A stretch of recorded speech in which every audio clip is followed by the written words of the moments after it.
On Monday, Delhi became the latest state to ban bike taxi services after Meghalaya, Karnataka, and Maharashtra. The Delhi Transport Department issued a public notice to mobility players such as Uber, Ola, and Rapido to immediately stop their operations. The ban is rooted in the Motor Vehicles Act of 1988, which prevents vehicles having a non-transport or private registration number to carry out commercial operations.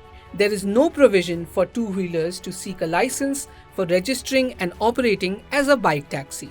Earlier this month, the Supreme Court had also cited the same act and refused to grant relief to bike taxi aggregator Rapido against the Maharashtra government's refusal to grant license. In December 2022, the Karnataka State Transport Authority too had refused to renew licenses of Uber and Ola. The reason why bike taxis are under so much of a scandal recently is because there is no proper licensing in place. Bike taxis that have been plying have not been licensed as what we call as transport vehicles. So transport vehicles are the ones that are allowed to actually carry passengers and goods. But private vehicles which don't have that licensing cannot do so. Commercial taxes are higher than private vehicle taxes. So, because the yellow boards, as we call them, pay a greater tax than private vehicles, most state governments would like to earn greater revenue. The second reason is that as a kind of a safety valve, getting everybody regulated and having the address and contact numbers of every detail who's there. The state governments feel that it is important to be able to control and regulate this. The Delhi Transport Department said any violation will result in a fine of Rs 5,000 in the first instance. For the second offence, there is imprisonment, which may extend to 1 year and attract a fine of up to 10,000 rupees. The culprit's vehicle too will be impounded.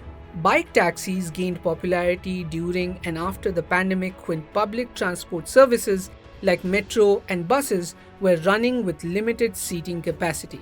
They are preferred by commuters because of their cheaper fares. According to the existing Delhi government regulations, a taxi service must have a driver and at least one passenger. This rule covers four-wheeler cabs, auto rickshaws, and e-rickshaws, but excludes bikes. A cab service should have a registration mark, a yellow number plate, a PSV badge which is issued after police verification, and drivers are supposed to undergo behavioral sessions. Moreover, women's safety is of utmost importance in such services and panic button provisions are mandatory. Authorities say these provisions will be difficult to apply to two-wheeler cabs. I think here the panic button is available on the app. Even for four-wheelers, it's a part of the app. So there's nothing preventing a two-wheeler app. I think in some cases it's the same app. So, the panic button is actually built in. If you look at the central government guidelines, there are very stringent measures to be followed by aggregators. Getting off a license by an aggregator is subject to them training their drivers, providing, women-only services, providing certain safety measures, etc.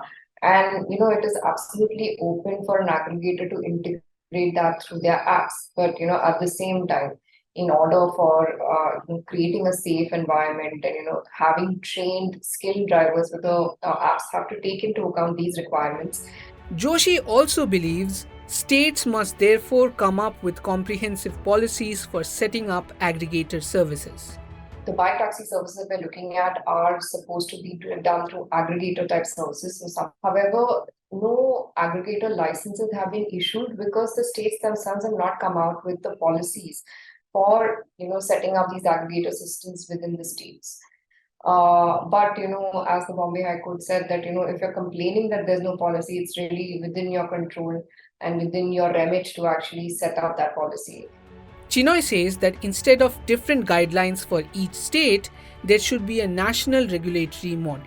Fractional ownership and fractional loads and fractional passengers, etc., are going to be a thing of the future.